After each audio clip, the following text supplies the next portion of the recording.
Hello, everybody, and welcome back to another day here at the Damage Report. Another day, what am I talking about? Like it's any random day. It's not a random day, it's a Wednesday. And Jayar Jackson, what are those? What did I do? What Wednesdays are big. Oh, I thought you said, what are those? I was like, I don't have any shoes on. Oh, no. No. We've got a big news Wednesday for you. That's what we've got, though. Yeah, every time. Big news Wednesday, let's make it happen. How you guys doing? By the way, John, I saw you eating beforehand like we usually do, and we've talked about this before. John has very specific eating habits. And you know what, man? I'm on board, bro. I'm on board. Okay. Let's do it. It's a big news Wednesday. We gotta have our Pop-Tarts to get our energy up. No more sweet tarts. Here's the thing. No more sweet tarts. Just it's still tarts though. He's got a specific sort of type of food. So Jayar is referring to the fact that I was eating oatmeal because TYT dropped off a ton of food. So I'm gonna be eating oatmeal for the next 6 months. And I really like it. There was a period where I used to make overnight steel cut oats for a long time. This is not that, but it's good. And he's eating the Pop-Tarts. But the thing is, the joke's on him because I've also eaten Pop-Tarts today. By the way. Not just because I've eaten oatmeal doesn't mean I didn't also eat that, as well as other stuff that I'm not gonna list because it paints a really bad picture if you knew all that I'd eaten today. But anyway, Jayar, thank you for being here. We've said that it's a big news Wednesday. I think, look, the weirdness, the insanity is big. The danger coming to a number of states is certainly big. So I think that this is gonna qualify. The only thing I wanna take issue with is that you chose blueberry? Oh my God, that's like the next one after cherry. By the way, cherry is in the cupboard, so lump those. It's definitely in house. What are you talking? Wait, what are you supposed to lump it with? S'mores or something? What, the cinnamon sugar one? Cherry's top tier. Well, that's the best. No, the thing for me is that I don't. Maybe it was just the schools I grew up in, but like they would have strawberry, blueberry. That's it. And so as a kid, I burned myself out on those and couldn't take anymore. You're falling for nostalgia. I'm new to the game. I might as well get in on the ground floor. Okay. Well, I'll give you some of the limited edition ones soon. Anyway, thank you everybody for joining us. This is a daily rundown of basically all of the breaking news having to do with Pop-Tarts. And so we appreciate you being here. Please hit the like button and share the stream if you haven't already, because we got a lot that we're gonna be going through. And as we do that, you can send us comments, whether on YouTube or Twitch, super chats, tweets, whatever. You wanna duet with us on TikTok? I'll get the notifications. I'll see that you did it. There were some great ones yesterday. I did a TikTok about Texas. Anyway, with that, why don't we launch into this thing? Hey everybody, the pandemic's over, at least according to a couple of states, red states. That's Greg Abbott over there. He's the governor of Texas, and apparently everything's cool in Texas because yesterday he tweeted, "I just announced Texas is 100% open, everything." I also ended the statewide mask mandate. So I don't know, it almost seems like a guy who's confessing his crimes. But the thing is that we live in a country where what he's doing, although it will kill far more people than even the most ambitious serial killer could ever expect to be able to pile up, everything he's doing is legal, I guess. And so that's what's happening. And it's not just Texas, although we will be focusing on Texas. Shortly after that announcement, Governor Tate Reeves announced that he would end Mississippi's statewide mask mandate effective Wednesday of this week. So like now. And look, Greg Abbott said that the reason that they could do this is because they are at a 4-month low in Texas for cases, hospitalizations, and deaths, which is good to see those numbers go down. They're still not great nationally though. So let's take a look at the most recent numbers. You can see there that tests are regrettably lower, and we'll talk more about that. Cases have certainly been falling. But the fall has kind of stopped. And you'll note that the number of cases per day, which has stopped falling, is still as high as that second peak was. And you know what we did nationally right around then is we started reopening. And you know what happened after that? A whole lot of people died in places like Texas. In Texas alone, Jayar, 44,353 people have died in just Texas alone. Texas. And up until now, because now they're reopening 100%. 100%, everything reopened, full capacity, no masks, all of that. So I'm curious, because I'm not in Texas, obviously, what percentage were they open before the 100%? Because I wonder what was left closed, because I'm sure it wasn't to the degree in California. I'm seeing many people that live, Florida or whatever other states, and they're hitting the gym, and I was like, wow, gyms are open in certain states. This is amazing to me. And it just, mask wearing, but in the gym. And I was like, yeah, I think I would still avoid it, but it's up to them. But so I wonder what's left. What was the things in Texas that were like, okay, we can't open those though? I mean, bars were open in certain states way earlier too. So was bars the last realm? What was the last hurdle that Texas had to reach to get to 100 with all capitals, everything? What's the last thing that people were still clamoring to get into without their mask to make sure they breathe and spit on each other? Yeah, that's a good question. I will also say that, by the way, we're focusing on the new states that are like fully reopening, but there are other states, including states that are governed by Democrats that are not. They're not fully reopened. They're not like doing anything like that, but they are a good bit reopened. I mean, even you can go and you can in LA you can get COVID outside of Denny's right now if you want. Like we're still somewhat reopened if you want. And so the thing for me is that it would be one thing if this was a natural response to the numbers going down. If I thought it was actually being driven by that, even then it wouldn't be as good as, say, waiting a month or two so that significantly more people will have the vaccine available. This feels to me like the door is closing on COVID deaths. Let's just see how many more we can get. Come on. Oh, we're almost losing our opportunity. We got to get some more deaths. But it's the way he announced it. Can we briefly, I apologize, Brandon, can we go briefly back to the tweet? Everything. I also ended the statewide mask mandate. That feels to me like he wants credit for it. It's not that it's objectively the best thing. He just wants to be the guy who did it. 100%. Damn the deaths. Who cares about the cases? I did it. Like. Yeah, okay, so obviously because of that nature, which is the first thing I think everyone should notice about these tweets and the way that Governor Abbott went about it, this is a political move. So they always talk about how stop politicizing COVID, stop politicizing COVID. You talk about deaths, you talk about testing, you talk about getting the numbers down, you talk about mask mandates, you talk about businesses closing, you talk about relief bills, you talk about people out of work, all that stuff. Let's stop politicizing COVID. So when we talk about actually helping people, mass numbers of Americans, that's politicizing COVID. But announcing that you're releasing all restrictions, upping all mask mandates, and opening up everything with a tweet that says, I just did this, I will do this, I also did that. That is a campaign style politicizing of an event to make sure that you are the one. I remember his favorite president, Donald Trump, said, I alone can do it. This is the kind of talk and rhetoric this is. It's me, it's me, it's me. I. You guys know it's me, right? When Texas was in that deep freeze, and then nothing was being done, and then all of the power sources were unprepared for the event. Did you see the governor come out and going, I did this? It was me. I'm the one who was overseeing this. I'm the one who took campaign contributions and donations from large corporations and let them do whatever the hell they want. Was he saying that then? Because it was definitely him then too.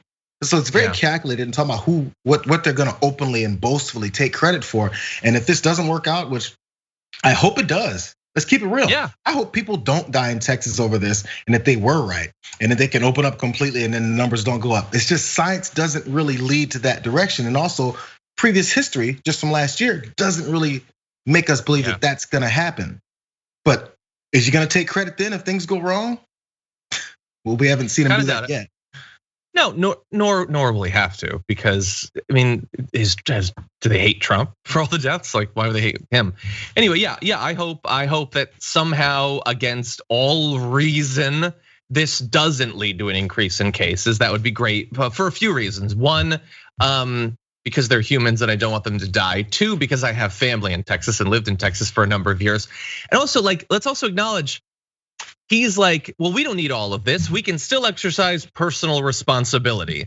But can you really? So I'm not going to name names, but I know that. So the schools are totally reopened, and they say that kids can't give you COVID even though they totally can, and they get COVID themselves.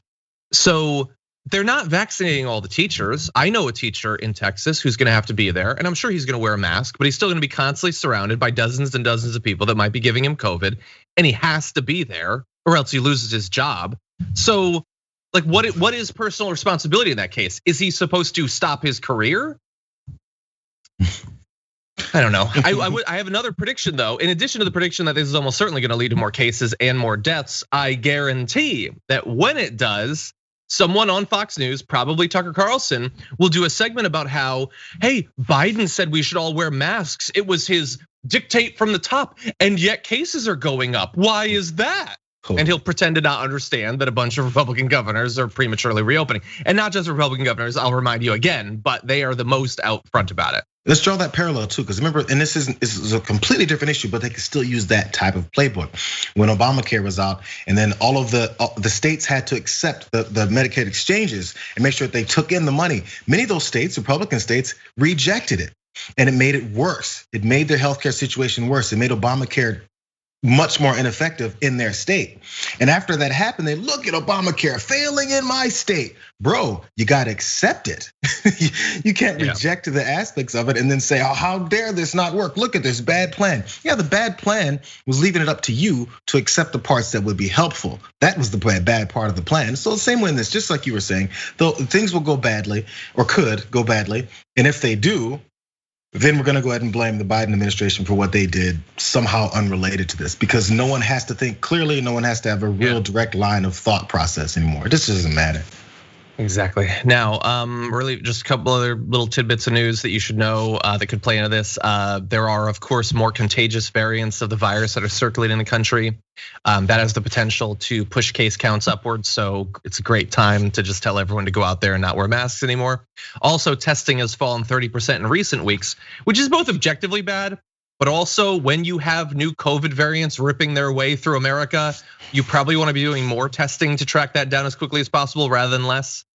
And I also want to read one quote from the director of the CDC who said, "Please hear me clearly. At this level of cases with variants spreading, we stand to completely lose the hard-earned ground we have gained." Every time. Yeah, we still have like 60,000 cases a day. Do we want an April with 100,000 deaths?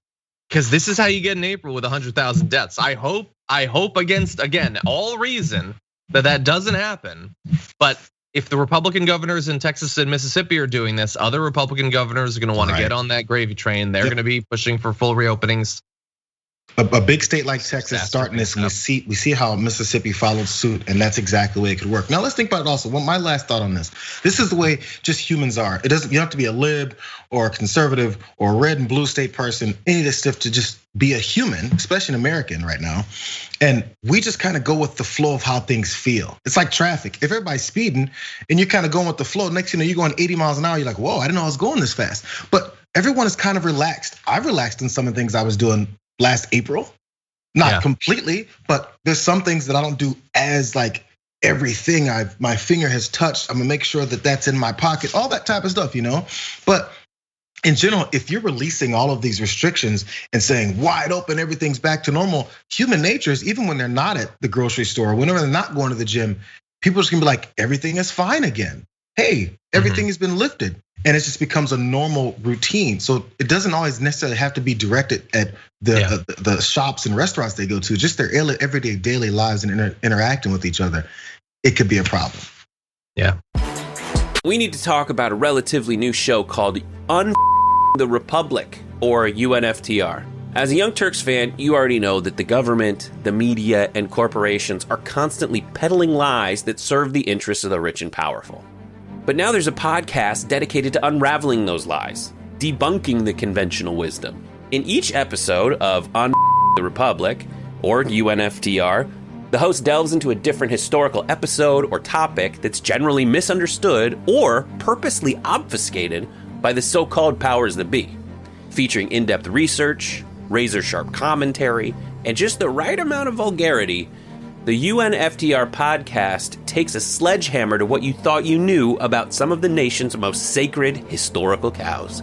But don't just take my word for it. The New York Times described UNFTR as consistently compelling and educational, aiming to challenge conventional wisdom and upend the historical narratives that were taught in school. For as the great philosopher Yoda once put it, you must unlearn what you have learned. And that's true whether you're in Jedi training or you're uprooting and exposing all the propaganda and disinformation you've been fed over the course of your lifetime. So search for UNFTR in your podcast app today and get ready to get informed, angered, and entertained all at the same time.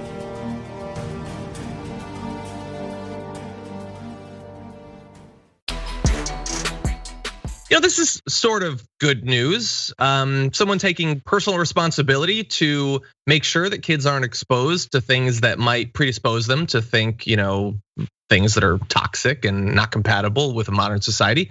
6 Dr. Seuss books will no longer be published because of their use of offensive imagery, according to the business that oversees the estate of the children's author and illustrator. We're gonna give you all the details. But first off, just a first glance, this, so far as I can tell, is not the result of some massive campaign. The company is choosing to do this. And why? What's the offensive content? Well, Dr. Seuss Enterprises said that it had decided last year to end publication and licensing of the books, including the first book that Dr. Seuss wrote under that name, and To Think That I Saw It on Mulberry Street, If I Ran the Zoo as well, and then things like McElliot's Pool, On Beyond Zebra, Scrambled Egg Super, which I've never read, and The Cat's Quizzer. So why? What's in there? Well, And To Think That I Saw It on Mulberry Street, a character described as a Chinaman has lines for eyes, wears a pointed hat, and carries chopsticks and a bowl of rice. Editions published in the 1970s changed the reference from a Chinaman to a Chinese man, one of the early instances of cancel culture, that's what they would say. In If I Ran the Zoo, 2 characters from the African island of Yurka are depicted as shirtless, shoeless, and resembling monkeys. But really fast, like you won't be able to see these very soon in the actual books, so they won't be published. But I want you to know what we're talking about here. So this is just 2 images from If I Ran a Zoo. So here is the depiction of Asians, and then here is the actual one from the African island of Yurka. These are not edge cases. These are not sort of questionable. These are, if you had Steve Bannon draw different races, this is what he would produce. If what Tucker Carlson dreams is those images. This is the most explicit, racialized stereotypes you can imagine. And we're gonna have more on this, but Jayar, what do you think about their decision to stop selling these books? I don't know. I avoid tweeting sometimes just because it's a bit of a tiring exercise. But I was gonna point out yesterday when all this was going down and people were upset, and canceling Dr. Seuss.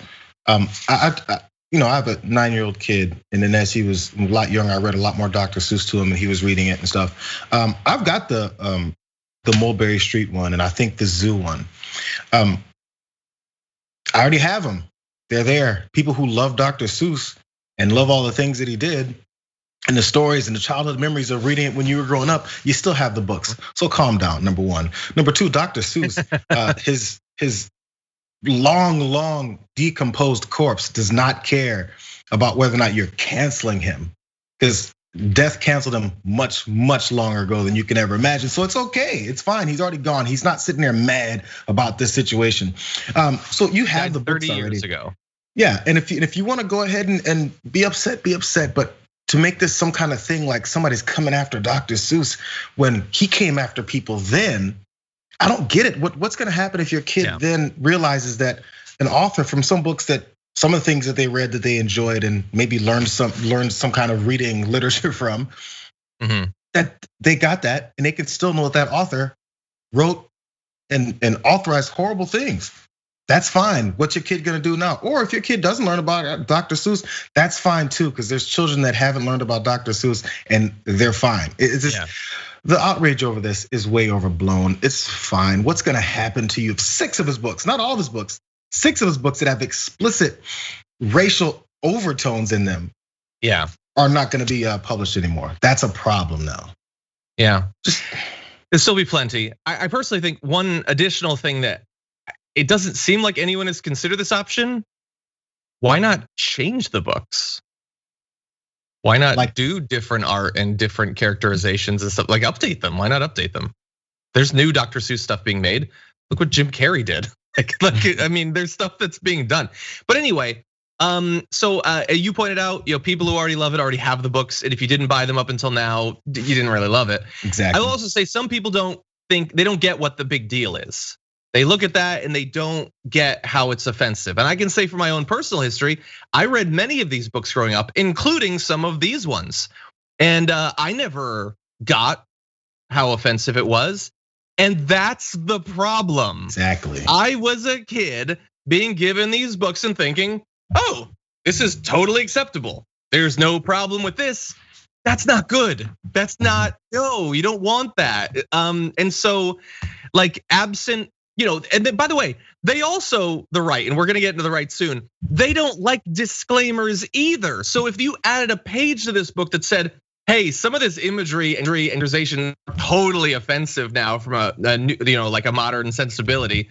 So bear that in mind. They would hate that too. So the issue fundamentally is that they don't have a problem with racism. That is the only actual explanation for what they're doing. Absolutely. But really fast, Jayar, in terms of what he did and what he thought, it's interesting because before he was a giant of children's literature, the author known as Dr. Seuss, he drew political cartoons, including some that had stereotypes caricaturing Japanese and Japanese Americans. Decades later, he said he was embarrassed by the cartoons, which he said were full of snap judgments that every political cartoonist has to make. And so he was embarrassed. So in theory, he's in support of not continuing some of these things. Well, I mean, Dr. Seuss apparently he's been taken over by the left in this country. They pressured him in his grave to speak out against this. No, it's the way it always is. They'll take many people, especially ones who aren't here, and give them their own voice and tell them what they really would have believed and how they would have felt about things. By the way, this isn't like a one-off thing. Plenty of cartoonists and cartoons and things became political statements that were very racist, very based on all these things, especially in the 40s when we were fighting world wars.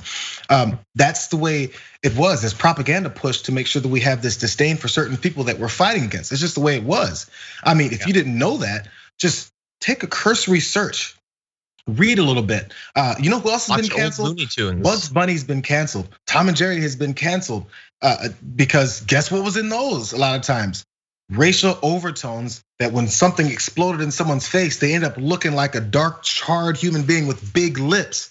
That happened in all those cartoons. And if you turn on Cartoon Network or Boomerang right now, and you find yourself some old Bugs Bunny cartoons, they won't have those episodes on there. They have the other ones on there, or the ones that had those, they edit out those parts. Was it canceled? That's been happening since I was a kid. So is this a new cancel culture thing, or is this just eliminating absolute disgusting racism in old cartoons that were the sign of the time? You could even write off as that if you'd like. Oh, it's just the way people thought. It was something that we just did. We didn't realize how bad it was. Fine, say all that stuff, but don't show it to me now. And if you want to find it, you can go find the racial stuff. You can go find it. It's perfectly fine. One more thing, if you watch like, I don't know, like Coming to America. I'm thinking of a couple of Eddie Murphy movies from the 80s. And they have some nudity scenes in them every once in a while where boobs are out. Those things are cut out if you're watching it on TNT. Is that getting canceled? No, the explicit parts of these movies that we don't want to see or want our kids to catch and see are eliminated from the movies. Crazy how that works. Jayar, I remember the first time, and it wasn't that long ago, that I watched Trading Places like on Amazon. I was like, I did not realize these scenes were never seen the real movie. You've never seen every scene. And I've seen that movie 1,000 times. So anyway, before we move to the next section, I just wanted to briefly remind people that because, as Jayar pointed out, he did this political stuff. Here's one cartoon that the right is not like, how dare they cancel him, in which Dr. Seuss implied that there was that the America Firsters and the Nazis shared a beard. I don't know. I think that's interesting. Here's what the stats show. Of the 2,240 identified human characters across 50 different Dr. Seuss books, 2,240, there are 45 characters of color. That is 2% of the total number of human characters. But as I continue, you'll probably end up wishing that it had been lower than 2%, because of the 45 characters, 43 exhibited behaviors and appearances that align with harmful and stereotypical or Orientalist tropes. The remaining 2 human characters are identified in the text as African, and both align with the theme of anti-blackness. It's also important to note that each of the non-white characters is male, all of them, and they are all presented in subservient, exotified, or dehumanized roles, especially in their relation to white characters. There is no non-white female character in any of the books, and maybe it's for the best that there wasn't, because God only knows what it would have looked like. Yeah. Anyway, that is fascinating. And as a kid, I didn't notice that, and that's the problem. And a kid that doesn't notice it, that isn't told about what reality is, will grow up lacking a entire realm of reality. It's just, and then we call those people conservatives. I'm sorry, that's too far.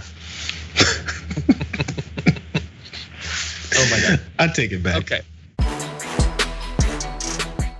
The right knows that there's a crisis in America, and you need to understand how dangerous everything that's going on is. And that crisis is that Dr. Seuss has been canceled, but not really. Like his own estate decided it, and it's just 6 books, and they're still out there. But anyway, they have lost their ever-loving minds over this thing. So it's been tracked quite a bit. Liz Power tweeted, it's just 10 a.m. and Fox News has already had 8 segments on Dr. Seuss, quite literally being canceled, which of course he was not, and that's not actually a thing. You can see in one of those pictures, by the way, they had Madison Cawthorn on, a guy who is facing multiple accusations of sexual harassment and sexual assault. They didn't bring up any of that. Instead, they just asked him about Dr. Seuss. Then later on, their straight news shows talked about how the Biden White House was dodging questions on Dr. Seuss. Yeah, why did Joe Biden cancel Dr. Seuss? That's a good question. They had experts on to talk about it later on. And then this morning, they're still doing it. Aaron Rupar is tracking there. It's again another full news cycle. They implied that people are being silenced by Universal Orlando evaluating a Seuss-themed area, which I've been to. I don't think that it has any of the crazy racism, but maybe I missed a section. And then they've had, like, I just want to give you a sampling of the conversation, because this is the only thing happening in America from their point of view. The pandemic's not a big issue. Texans are perfectly fine. Don't worry about any of that stuff. Here they go. Going forward, It's out of control. What a radical organization decides to put together and eliminate children's books from a brilliant author that has helped spread the word of reading and the love of reading around the globe. And we're going to let one group decide that it's not worthy of our eyes and our kids. That's a travesty. We got to put the brakes on. People are too scared. They don't want to be involved in all of this, so they'd rather just cancel it all. And listen, got to stand for something. Well, the places we will go, the places we are going in this country right now. Jayar. The places we will go. Okay, so this is why they need a little bit of, I guess, effective pushback. So show each of those idiots pictures of the things in these books. Yes. Do you like this? Hey, why do you like this? I can't remember any of the names. Steve. Why you like any of those, Brian? Hey, Brian, do you love this image of these 2 depicted black people carrying some weird creature with a super long neck on their shoulders because that's what they're there for? Hey, what do you love about that? Hey, how often do you teach your kids, if you have any, about this image? Do you tell them, hey, when you go outside and you see black folks, that's who they are? Is that what you do? Because if you do, I don't want to have anything to do with you. In fact, you're a disgrace to this country. Why is it? It's like, of course, it's why they have their conversations in their own enclosed circles there, so they don't have any kind of pushback like this. So that the other side, obvious side of this discussion is absolutely not had. It's just, oh, look at them canceling Dr. Seuss again. Is this, are you saying that's all Dr. Seuss was, right? Because you said this is all it has to do with anything, because he's been canceled. You can't find anything of Dr. Seuss ever again. And the love of reading just doesn't exist without Dr. Seuss. There's no other author in the world but Dr. Seuss. Hey, my child, if he doesn't read Dr. Seuss, he just doesn't know how to read. Shut up. I'm so tired of this. No, it's a devastating point. How cowardly of them that they will talk about this for multiple days in a row. And I bet they will never actually show those images. And if they do show those images, they will never have I'm trying to remember her name. I don't remember. There's Ducey, there's Kilmeade, and there's it's contagious. I don't remember her name. But anyway, I barely remember Kilmeade. Sometimes I call him Gutfeld. Anyway, they will never say, there's the image, here's why I think our kids need to still see this, with no added context. They will never actually do that because they are cowards. They want to talk about this as some sort of example of cancel culture, but never actually engage with why that's what we should be teaching kids. Absolutely. Instead of just other Dr. Seuss books, which we could be teaching them. Books that, for instance, focus on like being opposed to like, military escalation and things like that. I doubt they'd actually want us to focus on that. No, they'll just speak in incredibly generalized terms hour after hour after hour without saying anything. It's the sort of situation Dr. Seuss would have written about, actually. And I just tweeted, I think one of the reasons they're so, like they can't get past this is, like it's like a 50-50 chance that that's the last books that Kilmeade read, honestly. Like he doesn't have anything else to go to except Dr. Seuss. They certainly haven't read Harry Potter because it's about witchcraft. But anyway, yeah, no, there are serious issues in America. Both the crises, but then also discussions about how we can maybe solve them and strengthen the American working class. So do they want to do 48 hours of conversation around raising the minimum wage? No, they don't want to do that because they don't want it raised, but their audience probably does. A good number of them do, and they don't want to tell their audience what they don't want to hear. And so instead, they talk about this for 2 days. And you can expect that they're gonna do this for a solid 4 years. There's gonna be no discussion of any of the actual problems having to do with economic inequality, access to health insurance, student loan debt, the housing crisis, any of those things, because they don't have solutions for those things. So they'll just talk about the Muppets or whatever. But when it comes to policy, they're definitely gonna pin things on Biden for even considering. Like, look at this progressive. They're this on Biden. Exactly. Look at this progressive administration canceling people. He has nothing to do with this. And then, by the way, when 80% of the things he does do are gonna fall in line with what these guys on Fox would like for him to do, they're not gonna talk about it. They're not gonna talk about it. That's why they have to fill it with things like this. Because unless you're upset about something he's doing, and in many cases he won't be doing those things that you would get upset about, you gotta find something else to get upset about with him over. Because policy ain't gonna cut it. I mean, when Democrats go engage in more wars, when Democrats continue to screw the working people over, you don't see Fox going, look at the Biden administration screwing over workers again. No, they're not gonna do that because they agree with that part. They gotta find something, and this is just enough. Yeah. The Bears Den says, imagine if Biden had been wearing a tan suit. He should wear a tan suit. Let's see if we can make them do a full night's news on it. Anyway, yeah, some Dr. Seuss stuff is perfectly fine. I think that they could probably come out with new versions of those other books, and maybe they will, in fact. And if they don't, you know what there is in the world? Other kids' books, including by authors other than Dr. Seuss, including by non-white authors. Crazy. Maybe we can teach our kids about some of them. Maybe they have something to say. Those children's authors don't use words though in their books. They don't.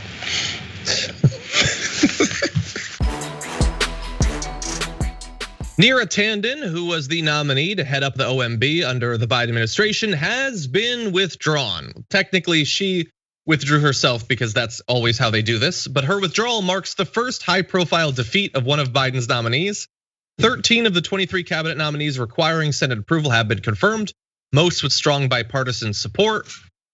Acknowledged, though, that we're more than a month in, and he still has like half of a cabinet. And by the way, some people, including Josh Hawley, the reasonable guy that the left should try to work with because he's a populist, has voted against every single one of Biden's nominees. But he says it's not because of some sort of knee-jerk opposition. All of them were on the merits. Every one of them randomly on the merits he found unacceptable. But anyway, here is what Neera Tanden had to say. Unfortunately, it now seems clear that there is no path forward to gain confirmation, and I do not want continued consideration of my nomination to be a distraction from your other priorities. She wrote this in a letter to Biden. The president in a statement said he has the utmost respect for her record of accomplishment, her experience, her counsel, her Twitter activity, I'm joking, and pledged to find her another role in his administration. And I get it, but like nothing says uniquely qualified to head up the OMB like, we'll just find you some other position. But anyway, I get it. They want her in the administration. Jayar, what do you think about the fact that she actually did end up getting beaten? Yeah, I don't know why. I feel like things should always come to its full conclusion. And maybe that's just the way politics works in this country, and you can't just actually see the results of the process. Hey, if enough people are gonna vote against Neera Tanden, have the vote. I never understood why we have a vote before we have the vote. Isn't that what the vote is for? To have the vote? Not to talk about having the vote before we have the vote so we can determine who's not gonna vote for you. And then after we determine that we just don't have the vote that we're trying to have. It's so ridiculous. Have the vote and let people be on record saying what they wanna say and what they wanna, how they want to vote on Neera Tanden. Instead, we have this weird back and forth where Neera Tanden has to put out a statement acting like she made the decision to withdraw her name from this, when in reality, the administration did, because it's not going to work out. And they need her to say, hey, Mr. Biden, I think I should pull my nomination because it just doesn't look like it's going to work out. And then Biden has to respond and go, hey, yeah, you're right, Neera. It doesn't seem that way. I accept it. And you have great expertise. Let's stop with this back and forth. You weren't gonna get it. We panned for it, we looked for it, you tried to campaign for it, it didn't work. Just say that, have the vote and let them finish it off. It's a waste of time to me to have these weird back and forth letters between two people who are trying to work together. Why are they having back and forth letters like they have no contact? Like they're writing a letter from Albany and it has to get sent all the way to St. Louis or something. It's so weird. I'm horseback. I don't know. Because it's all about the image. We have to manage the damage. It looks bad for them. So let's make it as if she decided. No, I'm sure. And by the way, look, am I a personal fan of Neera Tanden? Obviously not, but she wants the position. I get that. She doesn't want to pull out. She was told to pull out, I'm sure, and probably told do this and we'll find you some other position or whatever. I mean, the fact that it was so focused on her tweets, I think was a little bit weird. I personally think that many of the policies that she's championed would have been a better reason to not support her for OMB. It seems like sort of a dodge to make it about the Twitter activity as if Republicans give a damn about people being rude on social media. And by the way, I say that as a leftist, and there's almost no one she was more aggressively like virulent towards online than progressives. But I don't know, that sort of seems weird, that being the reason for it. It's easier to convey because we know we're in this hyper angry state in the country, which people say that's the way it is now. It's the way it's always been. But anyway, we're in this hyper angry state right now. So then, yeah, it's easy to say, hey, look at her tweets, because people that's palatable. But if you say, hey, look at her policies, look who she spoke with, look who funded her, which of course, establishment Democrats nor Republicans will say any of that because then you can start implementing any of them for the same things. So they won't do that. They have to go for the things that the majority of people will look at and go, ew, that's right. When in reality, there's far worse things that she had done. Totally. It's sort of like how apparently like a bunch of Republicans in Texas hate Ted Cruz now, but it's because he left for Cancun rather than because he supported overthrowing American democracy. And so like, I guess whatever gets you there, but it seems weird that it was this one. But that said, it was pretty entertaining. So why don't we go to a quick little reminder of the back and forth that was had over her social media activity. You wrote that Susan Collins is, quote, the worst, that Tom Cotton is a fraud, that vampires have more heart than Ted Cruz. You called Leader McConnell Moscow Mitch and Voldemort, and on and on. I wonder specifically, how do you plan to mend fences and build relationships with members of Congress you have attacked through your public statements? Senator, I very much appreciate that question. I recognize the concern. I deeply regret and apologize for my language and some of my past language. Okay, so again, when she wasn't doing those tweets, she was viciously attacking Bernie Sanders supporters. So let's acknowledge that. That said, Jayar, some of those are pretty funny because Susan Collins is 100% the worst. Ted Cruz does suck, and the vampire stuff was good. Voldemort. Those were her best. That's the best stuff she ever produced right there. I honestly, the Republicans need to stop pointing it out because those are the things that make me want her to get in. I'm messing around. No, so in reality, those are the things that she said, which loads and loads of other people have said on Twitter. It's Twitter. because they can't focus on her policy. They can't focus on her approach, the way she would handle OMB. It's just, you can't do that, because then you'll start shooting yourself in the foot, because that's where they agree with her on. They have to go with the other stuff. And this is all they got. And then sometimes when you hear it, I'm sure a large majority of people will hear that and go, okay. Because everyone doesn't watch those hearings that closely. They just watch their Fox Newses and their CNNs and find out what was said. And then what they'll give them is a quick little wrap up of what was said. Instead of us hearing him act like he's offended by those very, very tame tweets about calling people names. And how do you plan on mending fences? You know the way you answer that question? I don't plan on mending fences because you guys won't accept it anyway. So let's just go forward with what we're gonna do. Did it help that you said, I appreciate that question, Senator? Yeah. And in fact, I profusely apologize for those words. Did it work? No. Just stick with who you were gonna be. Because they don't care. Yeah, nobody's thinking in America. Nobody's like, I have positions that I hold, but I am always willing to update them with new information. There's like one grad student that thinks that way, and that's about it for America. No senator certainly is getting in there with that sort of view. Anyway, okay, let's jump into our next story. I just want to briefly acknowledge there is some concern in the audience. There was a tweet, hashtag TDR Live. Papa G says, Jayar Jackson selling out to the corporate machine, hashtag Pop-Tarts. So just wanted to put that out there. We're gonna look into it. Liberal Snowflake says, you guys remind me to eat. And Gabby called me the Pop-Tart sommelier. So anyway, that's a position coming to a really cheap restaurant near you. Anyway, with that, let's jump back into this thing. Republicans are engaged in a war, and that war is on American democracy. Now, usually they try to hide why they're doing the things they're doing. For instance, the hundreds of bills that have been introduced so far this year to restrict voting rights. They say it's for like voting security, like cutting 1 hour off of early voting days for security or whatever. But sometimes they're very honest, and we had an instance of that this week. So, asked by right-wing Supreme Court Justice Amy Coney Barrett to explain the Arizona GOP's interest in upholding a state law that disqualifies ballots cast in the wrong precinct, a restriction that voting rights advocates say discriminates against people of color, an assessment backed up last year by the Ninth Circuit Court of Appeals, Republican lawyer Michael Carvin said this. Take a listen. I'm interested in knowing why the RNC is in the case. So, the DNC had standing, and the district court said that it had standing to challenge the out-of-precinct policy because the policy placed a greater imperative on Democratic organizations to educate their voters, and because the policy harmed its members who would have voted out of precinct. What's the interest of the Arizona RNC here in keeping, say, the out-of-precinct ballot disqualification rules on the books? Because it puts us at a competitive disadvantage relative to Democrats. Politics is a zero-sum game. And sometimes a zero brains game, because he just admitted, no, we want this law to stay because it stops those people from voting, and that gives us a better chance of winning. That's their lawyer that said that, Jayar. Just admit it. They've been saying it for years, decades.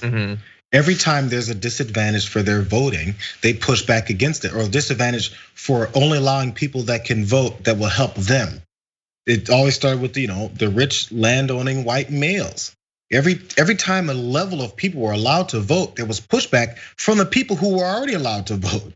So women getting a chance to vote. Oh no, women are supposed to be in the house. What's wrong with you guys? They don't have fully functioning brains. They don't really live in the real world. They take care of children and they cook and they clean. How can they vote for a politician? They're too stupid. Hey, when black folks get an opportunity to vote, hey, they're too dumb. You know that they don't have fully functioning brains. We just realized they're full human beings, but we're still not sure yet. They don't deserve those same rights. It's always the way it's been. And then after you lose the battle of whether or not they're human enough to vote, then you have to start doing it behind the scenes like this. Yep. And it's always been the case. The more and more people get to vote, the fewer and fewer people that have traditionally been in power get to stay in power. And guess what people in power want to do? Stay in power. Yep. So it's gotten to the point where they just say it out loud because they're not really sure how else to say it. They've tried many other ways and it easily gets debunked and exposed. So now just say it. Paul Weyrich, I think I say it every time. 1980, 1979, 1980. I think it was at the RNC or something. It was a huge Republican event. Some big thing, yeah. I don't want, it was maybe it was a political speech for a particular group. I always forget where it was. I don't want people to vote. Paul Weyrich, head of a big portion of the Republican Party. I don't want people to vote. The fewer people vote, the more we win. It's just the way it is. That's the way it's always been. So, I mean, the only difference is people willing to pay attention to this and understanding everything they do is based on making sure that fewer people vote. That's why Mike Pence just came out of the woodworks just to write an op-ed about how horrible the election was that led to the insurrection, the talk like this, that led to insurrection that was looking to get him killed.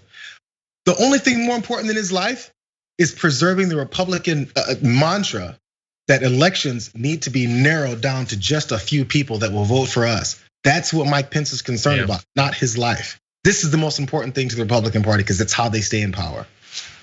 Yeah, I think like they've been, viciously opposed to people voting for a very long time. But one of two things is happening. Either the Republican base is becoming more comfortable with just out and out just saying we don't want democracy, we don't want people voting. Like you can restrict rights, even if it restricts mine. I don't care, as long as the end result is more Republicans.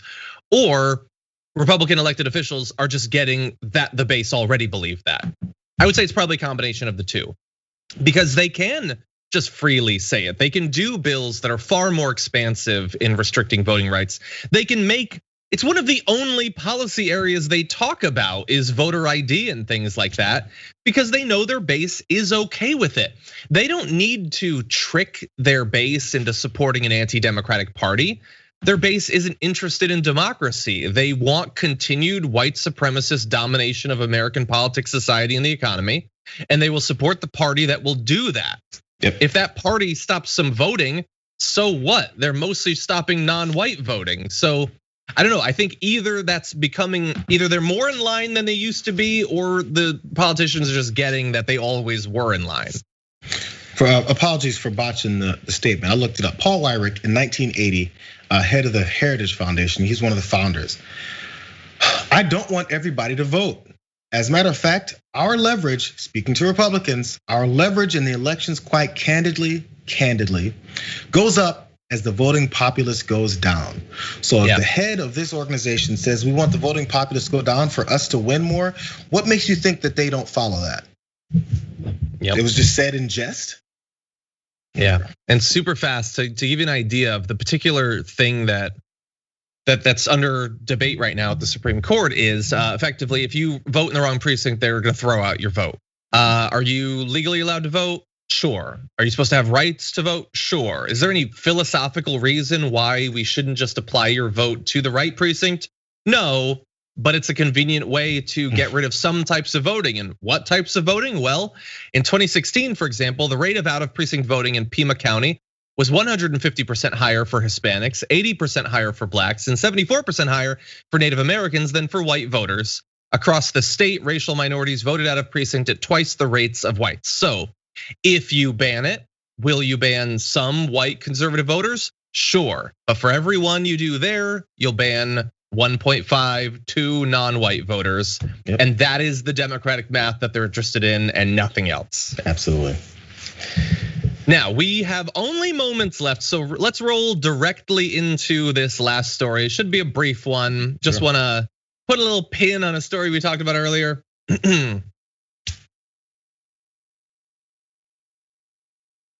Sorry, I know that was a quick transition, my apologies. Oh, no, sorry, the E-block. That's my mistake, probably. There we go, thanks. You remember right around the time of the inauguration when Kayleigh McEnany, as part of leaving the White House, had to do a financial disclosure, and it showed that she was gonna start working with Fox News, which seemed like the most obvious thing in the world. And then they acted like that wasn't the case with headlines like it was paused. Sure, we'd been talking, but then it was paused. But they did say at the time, the network remains open to hiring her in the future, however, given it does not condone cancel culture. What does that have to do with cancel culture? Who knows, but everything does. Well, what do you know? Fast forward a few weeks and they tweeted former White House press secretary Kayleigh McEnany joins the Fox News family. Because of course she was going to. It's the most obvious thing in the world. Jayar, why do the little song and dance and pretend like you're not gonna pay her to lie for you in the same way that she was doing basically for free while she was being paid for Trump? It's the same lies. It's weird. It's like maybe it's some legal thing with before the right time. You can't, maybe some contract was ending before the next one was starting. And that's the only thing I could come up with. Or they want to continue this facade that this wasn't the process. Because Kayleigh McEnany has been auditioning for this role for years.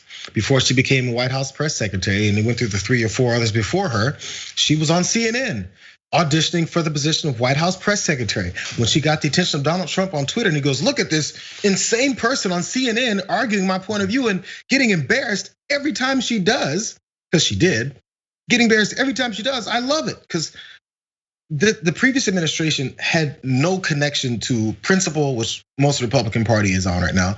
You don't need principle, you just need to say the right things in the moment to help us pursue this ridiculous and horrific policy that we're pushing. That's all she was doing. Yeah. She auditioned, won the role of White House press secretary. While the White House press secretary, she won the role of a Fox contributor. More money. Yep.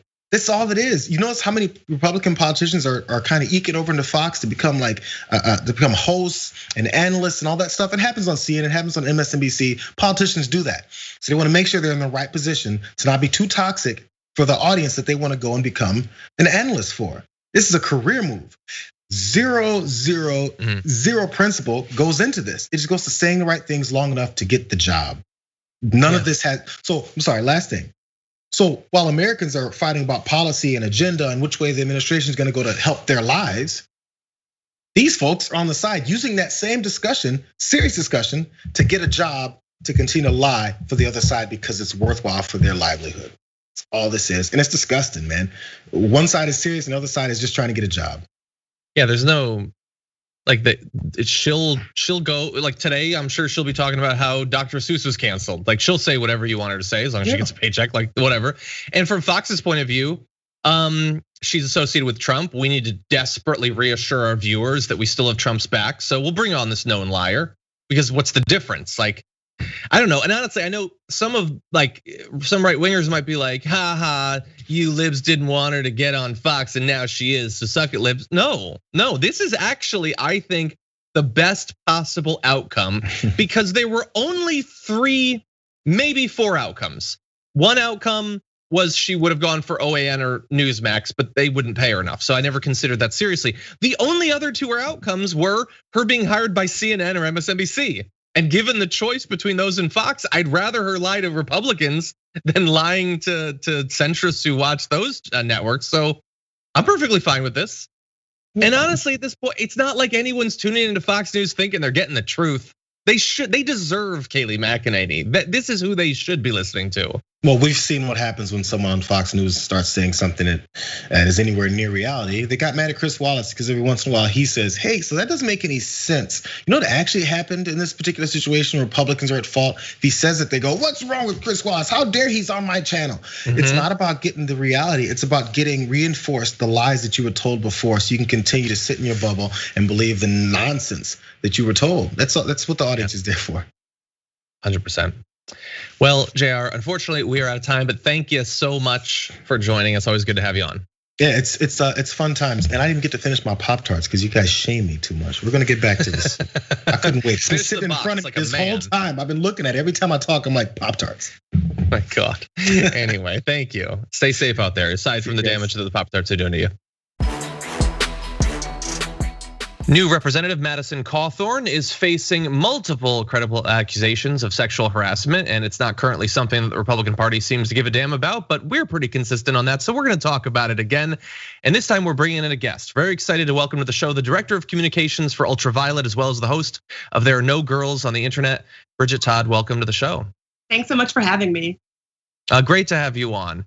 And so there had already been information about Madison Cawthorn and the variety of things he had done before becoming a representative. More allegations are coming out. For the purposes of those in our audience who might not be familiar with them, if you could just say a little bit about what's been alleged and what your reaction to the entire thing is.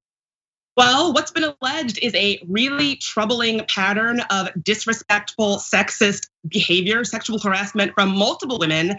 BuzzFeed spoke with more than 30 people and described, different women coming forward with their stories of misogynistic, aggressive, predatory behavior toward him. And, calling women slutty, asking them inappropriate questions about their sex lives, grabbing their thighs and forcing them to sit in his lap, just really gross stuff. And I wanna make it very clear, this is a troubling pattern. He should definitely resign. There should be an independent investigation. And this kind of behavior shouldn't be tolerated. I'm not even surprised to find out that someone who visited Hitler's vacation home when he had a vacation time would turn out to be kind of a horrible person. So really not super surprising, but definitely troubling. Yeah, and sometimes when things like this happen, they'll hide behind, well, these allegations are about things that happened a billion years ago. But one of the consequences of being one of the youngest people ever elected to Congress is, what did this happen? Like a year before he started planning his run? Like this is pretty current stuff we're talking about.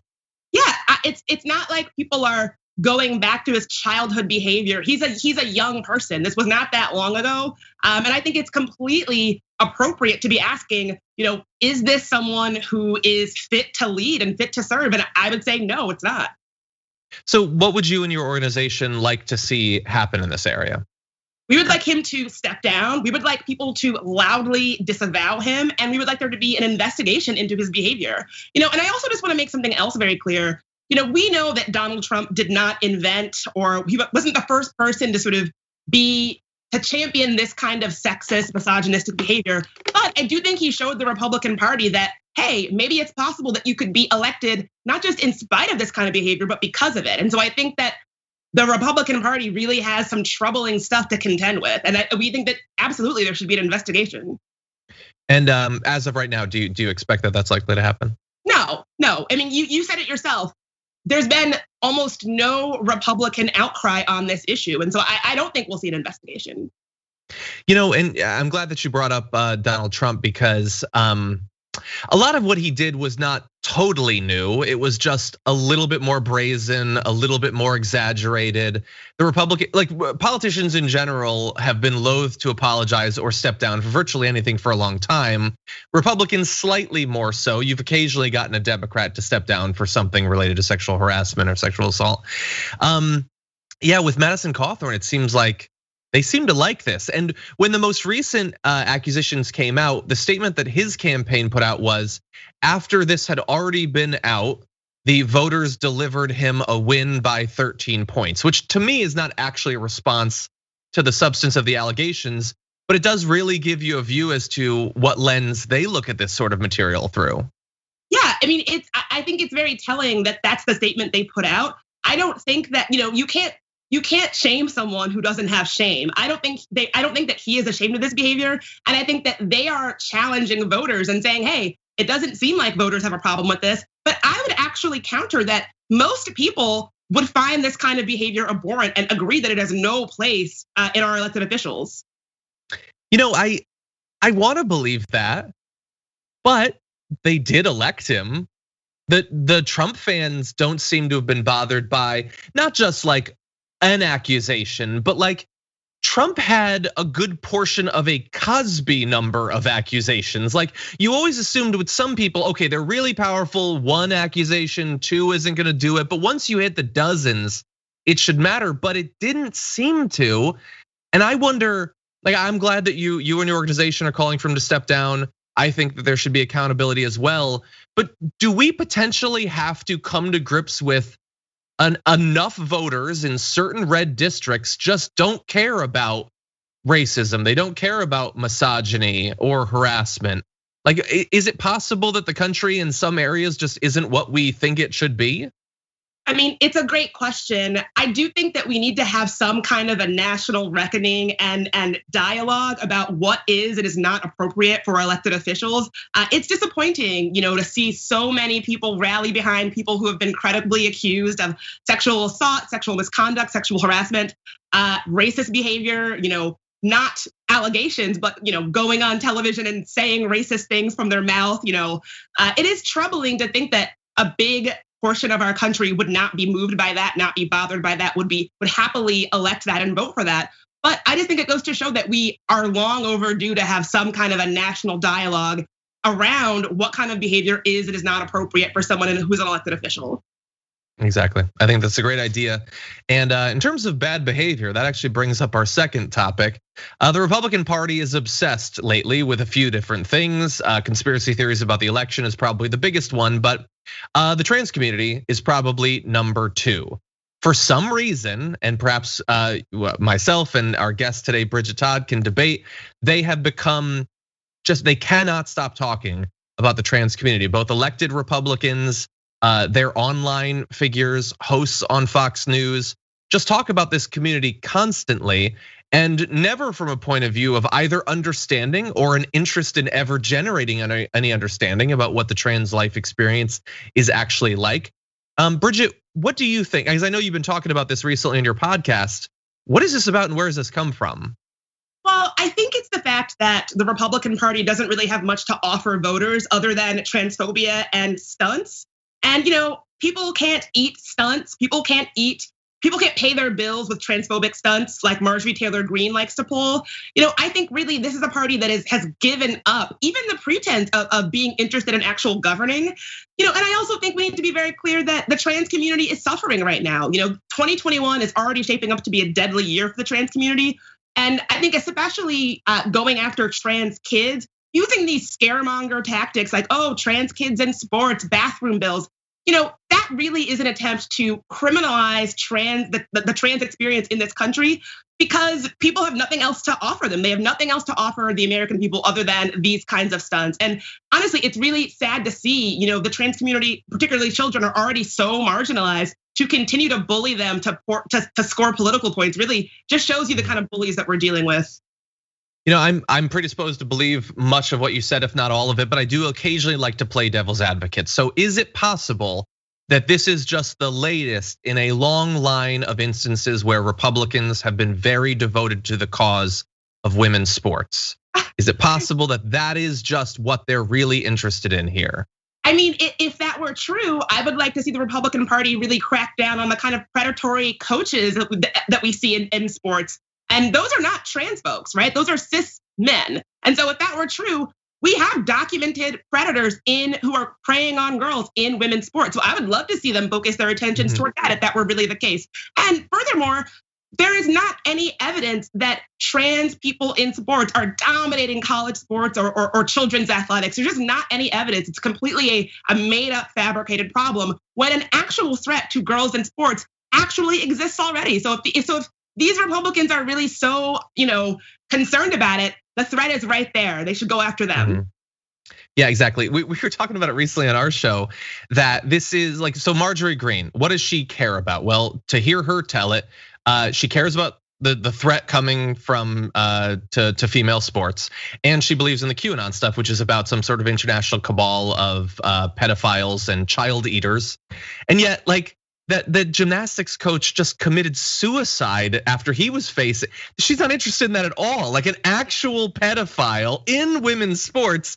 Ho hum, not interested. You could at least pretend to care about the things you say you care about. Well, I mean, that wouldn't lend itself to a big grandstanding stunt, right? Like she couldn't put a sign out front of her office that was, blasting that kind of thing. It doesn't lend itself to the kind of stunts that we know that she has to offer the American people. And people can't pay their rent with stunts, Marjorie. One theory that I have, and I'm curious what you think about it, is that for a very long time, the right and the Republican Party, Republican politicians demonized gay Americans. And I wonder if they feel like that's a little bit harder to get away with now, but that maybe they can sort of get away with it by just moving to the trans community, that they're a little bit less protected, a little bit less accepted. So we can do all of the same stuff about these people are coming for your kids and all of that stuff and maybe get away with it. Does that seem maybe accurate, or do you think there's something deeper there? I think that's accurate. And again, it just shows you how low they'll stoop because, trans folks, it's trans folks are already marginalized in our society. So to paint them out like they're, this big bad villain, it just goes to show that these people are bullies. I completely agree that, we had a culture shift around gay folks in this country and queer folks in this country. I think that shift has been slower to impact the trans community, much slower than I would like, and I think that people who are out there to demonize folks like the trans community see that and they think, oh, maybe I can use them to scapegoat them to distract from the fact that I have nothing to offer people in terms of actual substance and governing. Actually, I want to talk about part of the fact that the trans community in particular is not thought of in the same way, given the same consideration. We've been talking about Marjorie Greene and her transphobia. And so there was this interaction that she had about a week ago with Representative Marie Newman, where Marie Newman put up the trans flag. And then Marjorie Greene put up a sign attacking either the entire trans community or maybe just in particular Marie Newman's trans daughter. It's not entirely clear, maybe both. And I believe it was Facebook took down the flag, but not this sign. They say that this was just an accident, but what would you like to see done in regards to social media accountability in the area of transphobic attacks like this? I mean, I think Facebook can say this was just a mistake all they want. It's been very clear. Facebook has a really long documented history of amplifying, spreading, and protecting, in the case of Alex Jones, this kind of content. Hate speech, transphobic content, conspiracy theories, disinformation that is based in people's identity, attacks on who people are. Facebook has a documented history of amplifying and protecting this kind of content. So they can say this was a mistake. I absolutely do not believe it was a mistake because they have this history. And I would like to see some real accountability at Facebook. For so long, all we hear from Facebook is excuses.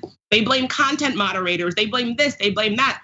When do we actually get accountability? If I was this bad at doing my job, you know I would be fired, right? So I want real accountability, not excuses. Yeah, I really appreciate you joining us, giving us your perspective on these topics. We've mentioned your podcast, There Are No Girls on the Internet. For people who might not be familiar with it yet, where can they listen to it and what do you talk about on it? Well, you can find us on the iHeartRadio network. You can find us on Spotify, Apple Podcasts, wherever you get your podcasts. And really, it's the kind of conversations that you've raised today, the intersections of underrepresented identities like queer folks, Black folks, women, and the internet, and how we show up or do not show up in those spaces. So please check it out. Bridget Todd, thank you so much. Thanks for having me.